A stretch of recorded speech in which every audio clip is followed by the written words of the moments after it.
Aujourd'hui, ce qui se passe en Palestine sous nos yeux est un carnage, est un massacre. On est en train d'assister à une véritable boucherie.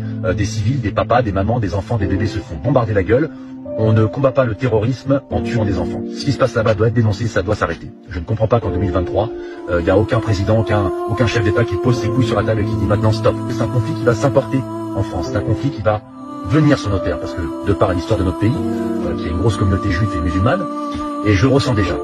Il y a un climat social qui est dégueulasse en France. C'est tendu comme jamais ça ne l'a été, et c'est insupportable. Et j'en veux énormément, énormément à tous ces politiques, à tous ces journalistes, je ne vais pas tout le monde dans le même sac évidemment, mais qui ont pratiqué une indignation sélective, qui n'ont pas donné le même respect, le même amour à l'un comme à l'autre, qui n'ont pas mis tout le monde sur le même pied d'égalité dans l'indignation. On ne peut pas avoir une société apaisée, une société qui prône la paix, si tout le monde n'est pas respecté à la même échelle, c'est impossible. Parce qu'en faisant ça, on va créer des gens qui sentent comme des sous-citoyens, des gens qui sont frustrés, qui sont en colère, qui sont tristes, qui se sentent mal aimés.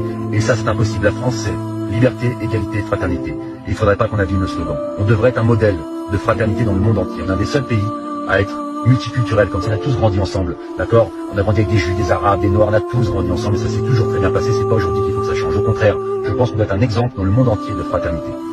C'est un message d'amour que j'ai envoyé, un message de paix, et il n'y a pas de paix sans justice. D'accord? Si on veut une société apaisée, il faut que tout le monde soit traité au même niveau. C'est très important, c'est le message que j'avais délivré.